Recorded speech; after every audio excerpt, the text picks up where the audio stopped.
On a tous été attirés par quelque chose ou quelqu'un. Moi, j'ai toujours été fascinée par le cancer.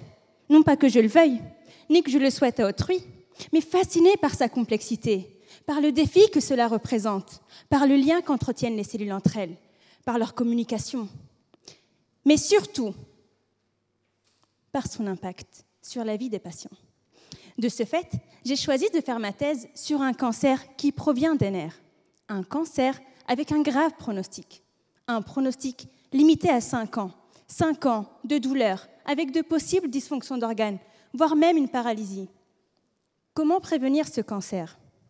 Peut-on revenir en arrière, une fois le diagnostic posé? Pour cela, lors de ma thèse, je me suis concentrée sur les étapes initiales, sur ce qui se passe dans les nerfs, avant même la formation du cancer, dans des souris qui développent ce cancer. Imaginez un sandwich, avec au-dedans de la salade, des émincés de poulet, des rondelles de tomates, du concombre, du maïs. C'est comme un nerf. Un nerf est composé de plusieurs cellules différentes, dont certaines, dans le cas de ce cancer, sont méchantes, les cellules tumorales.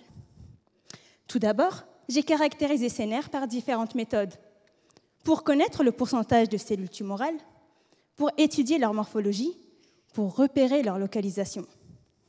Toutefois, ces cellules tumorales communiquent entre elles, mais aussi avec les autres cellules, leur dictant des choses à faire, préparant un terrain malin. Pour décoder ce dialogue, il a fallu que j'aille chercher toutes ces cellules. Pour cela, jours et nuits, j'ai travaillé pour mettre au point un protocole qui n'a jamais été fait dans ces nerfs. Un protocole qui m'a permis de récupérer ces cellules. Il a fallu disséquer les nerfs, les découper, les mélanger dans des réactifs, afin de récolter ces cellules.